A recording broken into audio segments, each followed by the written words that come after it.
Welcome to the Hoops Podcast. We, of course, powered by Ladbrokes. Mike, good to see you. And we should just mention to everybody watching that this is the last, one of the last episodes we're doing in the office. It's sad. We're moving. It's like, you know when you give away a musical instrument and you upgrade to a new one, but then you're like attached to the last one? Are we upgrading or just moving?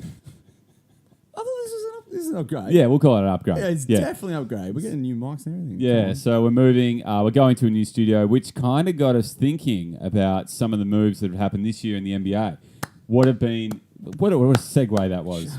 We're trying to work on those things here. Very good. That got us thinking, Mike, and you seem to be good at this kind of stuff. Yep. In your opinion, what have been some of the worst moves this season? In the off-season, Look, I had to throw this guy in, and it's going to shock you.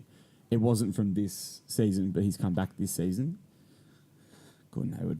Now, for all of our Hoops fans who have been listening for the last 2 years, you would have noticed that Mike used to go to the hairdresser and literally ask for the Gordon Hayward. I actually did. You'd be walking around in a Utah kit, even though That's you go for OKC. not true. So why? Why Gordon Hayward? Is it a personal thing or is it a fitting into the team thing? It's a mental thing for sure. Look, I like to preface by saying coming back from that injury would be extremely difficult. Yes. I'd also like to preface by saying he's starting to string together some good games. Yes. Trade him now, though. Yes. Trade him now. Yeah. If I was Brad Stevens and Danny Ainge, I'd be looking at trading. Yeah. Yeah, because they have so many bit part players who are good enough to start on other teams, like Terry Rozier. They've got like Jaylen Brown's had a stinker of a year, but he still carries some weight trade wise. So they package together a pick, Terry Rozier, Jaylen Brown, and Gordon Hayward, and they go after an AD or a KD. Are you kidding? Yeah. They've got so many pieces that they could move. Don't get rid of Tatum though. Don't get rid of him. Don't even dare. Like you did in your fantasy team. But we'll talk about that a bit later. I did. What are some other ones? So we've got Carmelo Anthony. Obviously, that didn't work out. And Whenever he gets back. And that still annoys me. Like, I mean, we've talked about this on episode 2 weeks ago. It still really annoys me. There's got to be a team for him, yeah. Future Hall of Famer. If he goes to China, it would be so sad. Yeah. So sad, and it really annoys me that he's a whipping boy of the NBA because he doesn't deserve to be. What about good moves? Can we say Kawhi? Kawhi.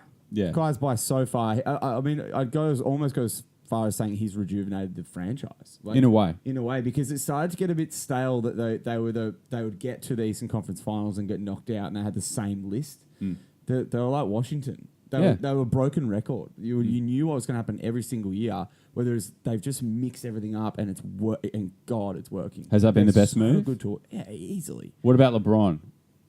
Neutral Yeah, move in the middle? It's a work in progress. It's a work in progress. Ask me at the end of the season, I'll be able to tell you properly what I think, but I think it's a neutral move. And he's playing a different role. With the Cavs, it was like, jump on the back, boys, we're going to go for a ride. Yeah. And I'm going to take you to the promised land. Yeah. Whereas this time, it's like, he's a mentor.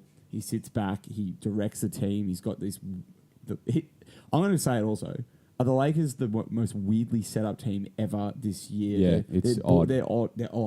They've got JaVale McGee, Beasley. They're looking at Melo. Yeah. It's like they've got like they should call them the misfits. Like they're just the. So it's pretty much LeBron that's taken on the leadership role and then done. Yeah. And then they've got this bunch of core young guys like Lonzo and Kuzma and stuff, and Ingram obviously who are probably learning a bit from him. So it's hard to know at this time. So I'd say that I'm the LeBron and you're the rest of the Lakers in this podcast team setup.